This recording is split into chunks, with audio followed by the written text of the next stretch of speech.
Meio de semana tem Champions League, vai ter Liverpool contra PSG. E se o Liverpool jogar com essa moleza que jogou hoje, vai tomar uma lapada inacreditável do Paris, tá? Já pro City, pô, eles jogaram muito bem contra o Arsenal na final da Copa da Liga, em que venceram, né? Anulando completamente os Gunners aí. E agora contra o Liverpool também, eles metem um 4-0, os dois jogos sem tomar gol. Realmente são duas atuações pra dar confiança. Vamos ver se o City consegue brigar por alguma coisa ainda no final da temporada, né? Tem a Copa da Inglaterra aí que eles estão jogando agora na semifinal. E tem a reta final da Premier League, que tá praticamente impossível. Mas vamos ver o que acontece. Agora, esse jogo mostrou, tenho a impressão de que o Liverpool ele tá no meio de uma renovação que não foi completa, né? É um negócio meio esquisito. Vou falar um pouquinho sobre isso. Bom, começa que assim, tá? O placar às vezes engana, porque o Liverpool começou a partida bem, na minha modesta opinião. Eles conseguiram criar algumas chances. O Wirtz estava muito ativo na partida, muito inteligente no ataque, conseguiu se entender com o Ekitike umas duas vezes ali. Eles estavam tentando finalizar, nenhuma chance clara nem nada, mas o Liverpool não é que começou o jogo já morto. Acho que eles fizeram cerca de uns 20 minutos muito bons até contra o City, né? Um jogo que tava assim de qualidade bastante alta, os dois times, pô, muito jogador bom dos dois lados, né?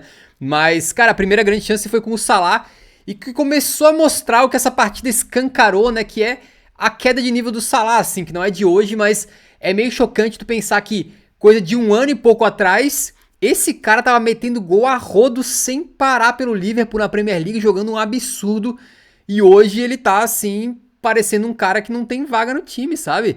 Então é uma queda muito acentuada que eu me recuso a achar que é apenas uma questão física, né? Porque tudo bem que ele já tá com uns 34 anos, né? Acabei de checar aqui, 33, quase 34. E assim, o corpo vai cobrando o preço ali, mas não é que ele tá com 39, 40, né? E também não é que um ano faça uma mudança tão abrupta que o cara saia de um dos melhores jogadores do mundo, candidato à bola de ouro, pra um cara que a torcida não quer ver no time mais, né? Então eu não acho que é só uma questão física, não. Acho que outras coisas passaram aí na vida do Salah. Mas enfim, tem uma chance que o City manda pro gol, o goleiro Mamardashvili manda um balão pra frente, o Salah faz tudo direito, tá, rapaziada? Ele se posiciona perfeitamente, ele faz a corrida de forma brilhante, ele ganha no corpo do camarada ali, que eu acho que é o Kuchanov, né? Que cai no chão. Só que daí, no momento X de definir o lance, cara, ele faz um negócio assim, incompatível com o Salah que a gente viu, se acostumou a ver pelo Liverpool, né? Ele tem muito tempo e muito espaço, ele dá um toquinho a mais completamente descabido, né? Demora pra chutar e esse toque a mais ainda ele adianta muito e permite a recuperação do Kuchanov que trava e o chute do Salah no final das contas sai na lateral, amigo. Então realmente uma chance claríssima de gol que por ele estar com um tempo de reação talvez muito lento ou uma confiança também defasada ou um pouco dos dois, ele jogou fora e com certeza o Salah de 15 meses atrás teria guardado esse gol aqui com a maior facilidade que tu já viu. Aqui o City responde com um passe, cara, o que teve de passe, assim, fantástico entre linhas aqui nesse jogo foi uma enormidade, né? Esse aqui do Bernardo Silva, ele acha que o Cherki, né, fazendo esse movimento aqui, o Cherki acaba perdendo pro Kerkez, mas depois ele se recupera e consegue finalizar, só que o Mamar pega. E aqui tem a chance do Ekitike, que é uma bola que o Liverpool começa a jogada com o Salah na ponta direita, ele cruza, o Curtis Jones acho que faz o pivô, e o Rodri chega pra salvar o dia. Só que o Rodri é outro jogador, cara, que desde que ele voltou da lesão de ACL dele, eu acho que ele nunca mais foi o mesmo. A quantidade de coisinha assim pequena que ele vem errando, que no passado ele era praticamente perfeito, sabe? Seja um passe pra trás, um passe lateral, ou até controle de bola mesmo. Tipo, a bola tá com ele e ele dá um toque mais pesado, como esse do Salah agora, né? Que eu falei nesse lance. E acaba permitindo que um adversário roube a bola, assim. O Rodri não é mais o mesmo, cara. Eu espero que ele volte a ser, porque era um jogadoraço absurdo. Mas ele tá meio esquisito, tá? Inclusive nessa aqui que ele vai muito bem. Ele se recompõe pra salvar o time na defesa, só que salva de forma toda atabalada. Ele vai quase tropeçando na bola e faz com que ela sobre livrinha pro Ekitike, que manda uma chapada perfeita, tá? Ele dá um tiro muito limpo, assim, ele pega bem na bola, só que a bola sobe demais, né? Daí ele acaba mandando pra fora, mas o Liverpool tendo suas chances. E quando chega no minuto 36, 37 ali, tem esse pênalti em que o Matheus Nunes vai avançando, ele entra na área, toca pro O'Reilly, e aqui começa o show do Van Dijk, que hoje ele fez uma partida, assim, próximo de nota 0, né? Com certeza, um dos melhores zagueiros da geração dele, se não for o melhor, né? Tem debates aí sobre isso, mas que não é de hoje também que não vem sendo a mesma coisa, e hoje ele fez uma partida assim horrível, horrível mesmo. Aqui ele reclama que não foi pênalti, mas foi um pênalti claríssimo. O O'Reilly gira, o Van Dijk estica o pé e pega só no tornozelo do O'Reilly, não tem que discutir, ele não toca na bola, não tem nada aqui, é pênalti claro. E o Haaland bate muito bem, 1 a 0, bate bem com uma aspas aqui que eu tenho que falar, porque depois o Salah vai bater, vai perder o pênalti dele, né? O Haaland, se tu pegar só onde a bola entrou, é uma batida ruim, no sentido de que tá ao alcance do goleiro. Se o goleiro cai naquele lado ali, cai pra esse lado certo aqui, o goleiro pega, né? Só que o Haaland deslocou. Tu consegue ver pela câmera de trás que ele ficou naquela de esperar o goleiro. Na hora que o Mardashvili vai cair pra um lado, ele joga no outro, tá? Então foi um pênalti que a bola entrou num local onde o goleiro pegaria, né? Normalmente talvez tu falaria que foi um pênalti mal batido, mas foi muito bem batido, porque o goleiro já estava vencido, já estava caindo pro lado. Então ele só deslocou o goleiro e bateu do outro lado, né? Como a gente viu tantos camaradas fazer. Guarda esse pensamento que depois eu vou falar do Salah. E aqui no finalzinho do primeiro tempo, o Liverpool também com um erro de marcação grotesco, porque o City fez assim, botaram 2 pontas quase um em cima do outro, e quando tem 2 caras dessa qualidade, um em cima do outro aqui, tu tem que dobrar a marcação também. O Wirtz não pode ficar olhando, achando que o Kerkez vai dar conta de marcar o Šerki e o Semenyo ao mesmo tempo, né? Então o que aconteceu? O Wirtz nesse momento, ele teria que ter identificado, na minha modesta opinião, né, que era uma situação adversa, diferente do comum, não dá pra tu voltar pra marcar normalmente, né, trotando, esperando e ocupando apenas o espaço. Tu tem que voltar pra marcar pra fechar aquele lugar ali, né, marcar um dos 2 jogadores. O Šerki espera a passagem do Semenyo, toca, o Wirtz fica pra trás, ele não acompanha o Semenyo, ele não vai tentar fazer uma marcação contundente, né? Ele marca de longe, na base da telepatia. Com isso, o Van Dijk tem que sair, vai lá pegar o Semenyo e aí deixa o 1 para 1 aqui com o Haaland e o Konaté. Aqui é uma situação em que é o seguinte, cara, tu nunca vai ganhar do Haaland na aceleração e na correria. Tu tem que ganhar no posicionamento. Então, se tá vindo cruzamento, não tô falando que é fácil pro zagueiro, tá? Mas tu tem que se antecipar o Haaland, assim, tu tem que começar a correr antes dele, tu tem que se posicionar melhor do que ele e antes dele, né? Se tu deixar pra começar a correr no mesmo momento do Haaland, tu perdeu já. Tu perdeu, né? E eu não tô falando que é fácil porque o Konaté nesse momento, talvez não tenha certeza ainda se a bola vai vir nas costas dele, ou na frente dele, ou em cima dele. É uma coisa de reação de um tempo assim, né? E o Haaland tem isso muito rápido. Ele consegue, em uma fração de segundos, se colocar na frente do zagueiro. E foi o que ele fez, desviou de cabeça e fez o 2 a 0, o seu doblete, né? Aí vai pro intervalo esse jogo. E quando volta do intervalo, o Liverpool volta moroso. O Liverpool volta todo bagunçado. E depois que toma esse terceiro gol logo no começo, acabou o jogo basicamente, né? Tem esse lateral aqui na defesa, que inclusive eu achei muito interessante porque saiu um vídeo no Eurofut falando sobre regras sugeridas pelos inscritos pro futebol. E uma delas era bater lateral com o pé. Se tivesse lateral com o pé, esse gol nunca teria saído, porque o cara teria dado um balão pra frente e acabou, né? Mas como não tem, o City pressionou em cima. O que aconteceu? O lateral do Joe Gomes caiu direto nos pés do Mark Gay, daí dele pro O'Reilly. O O'Reilly, ele achou esse buraco aqui na defesa do Liverpool, que tá com 3 marcadores aqui, né? Tudo em cima do mesmo lugar aqui, ó, vocês estão vendo? Nesse canto, né?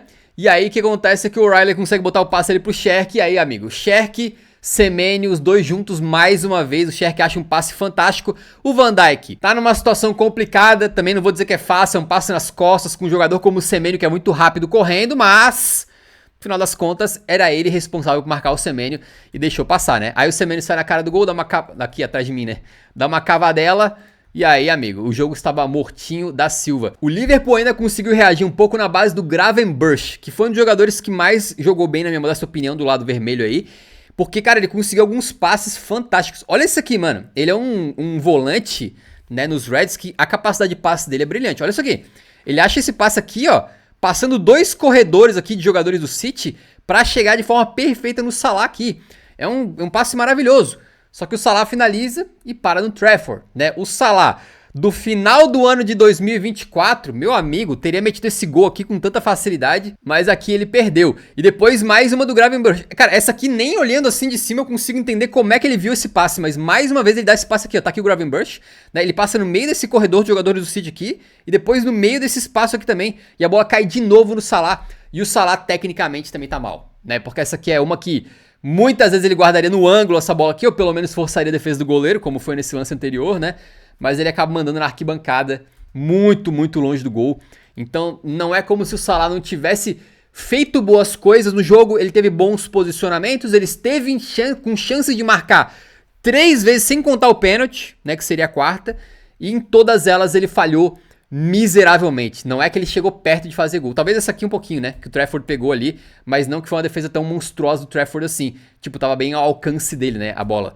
Agora as outras duas, meu Deus, ele foi horrível, horrível. E aí com o Liverpool já todo desconfigurado, voltando pra marcar com uma, assim, lerdeza monstruosa, né? Vem aqui o Doku, coloca pra passagem do O'Reilly. O O'Reilly por trás da zaga sai na cara do gol, ele ainda prefere tocar no Haaland. E o Haaland percebe como ele tá bem marcado pelo Van Dijk. Tá? Olha o Van Dijk aqui, tá na frente do Haaland, beleza? Só que eu acredito que ele não esperava que viria o passe pro Haaland. Ele esperava que viria o chute pro gol, por isso ele dá aquela parada. Ele para no lance, no que ele para, o Haaland tá 1000 vezes mais antenado no jogo do que ele. E a bola chega e o Haaland chega antes do Van Dijk, finaliza a bola ainda bate no travessão e entra. 4-0 neste momento, tá? Aqui com 60 minutos, a torcida do City tava gritando olé, né? O pessoal... das outras torcidas costumam chamar o Etihad Stadium de Empty-Had, né? Tipo, estádio vazio, estádio sem alma, estádio sem atmosfera. Mas a torcida do City tava fazendo a festa, amigo. Tava gritando olé.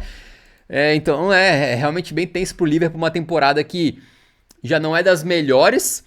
E o povo não aguenta mais o Arne Slot, né? O cara que veio ganhar uma Premier League na primeira temporada e pelo jeito vai sair do clube meio que pela porta dos fundos, quase, porque... a torcida se voltou praticamente inteira contra ele. É difícil tu achar um defensor do Arne Slot hoje em dia, né? Aqui com os 63 minutos saiu pênalti pro Liverpool. Foi um lance em que eu achei chocante porque o City vencia por 4-0 e a recomposição defensiva deles nesse lance aqui foi muito mais rápida e energética do que a do Liverpool nesse lance aqui. Então o Liverpool perdendo, precisando fazer gol, voltou assim... né, com um morto por dentro, basicamente pra esse lance, e tomou mais um gol. Enquanto o City vencendo por 4-0, o Liverpool atacou e os caras do City conseguiram voltar muito rápido pra fechar. É verdade, teve o pênalti do Matheus Nunes no Ekitike, né? Aí o Salah bateu e... cara, me dá uma tristeza porque a história desse cara é tão bonita, velho. O que ele construiu com o Liverpool é tão lindo, né? Se ele sai no final da temporada passada, nossa senhora, ia sair uma festa absurda, assim... E nessa temporada é óbvio que ele vai deixar o Liverpool como uma lenda, né? É óbvio que ele vai ficar marcado na história do clube. Mas eu tenho a impressão que tá azedando um pouco as coisas, sabe? A despedida dele talvez não seja tão magnífica como seria na temporada passada se ele tivesse ido embora. E um cara que recebeu proposta de, acho que foi 200, 300 milhões da Arábia Saudita, uma coisa assim, né? E o Liverpool não quis vender na época, agora vai sair de graça e dessa forma meio melancólica, cara. Porque ele bateu esse pênalti muito mal e o Trafford pegou. Agora volta aquela discussão de pênalti, né? Por que eu acho que ele bateu muito mal? Se tu for ver aqui, ele bate a meia altura e não é nem bem no canto do gol. É no meio do caminho do meio pro canto do gol.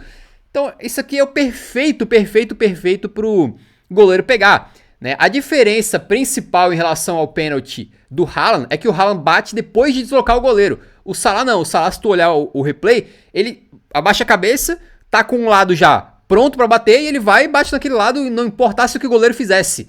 O que é ok se tu bater bem o teu penal. Agora se tu bater como isso aqui, tu tá dando a oportunidade do goleiro pegar, né? E acho que o penal é uma coisa que, eu não sei, cara, a técnica evoluiu tanto nos últimos tempos, né? Com esse negócio da semi-paradinha ali, também com esse lance dos caras começarem a explorar mais batidas no ângulo, né? Por cima. Se tu vê como é que foi aquela batida de pênaltis do West Ham contra o Brentford era a Copa da Inglaterra também, né? Faz umas semanas aí. Cara, os jogadores do West Ham, que, cara, né, não são nenhum craque, não tem nenhum craque mundial lá no West Ham, né? Não tem nenhum cara com a técnica do Salah no West Ham. Pô, os caras bateram aqueles pênaltis, cara, de forma brilhante, um atrás do outro. Eles fecham a sequência com Mavropanos, um zagueirão, mandando uma finalização no ângulo perfeita, que nenhum goleiro pegaria. Poderia botar 2 Courtois embaixo da trave que não pegaria aquele penal dele. Então, quando um craque do nível do Salah bate um pênalti assim a meia altura, né, que é o famoso pênalti que o goleiro tá sonhando pra poder pegar, tu fica meio decepcionado porque tem como bater muito melhor do que isso. Tem como fazer a técnica da semi-paradinha, tu tem como mandar um ângulo. Isso aqui é meio que inaceitável, né? Meio que inaceitável. É claro que se a bola entra, ninguém fala muito, mas eu sou obrigado a comentar porque ele bateu de uma forma que facilita muito pro goleiro.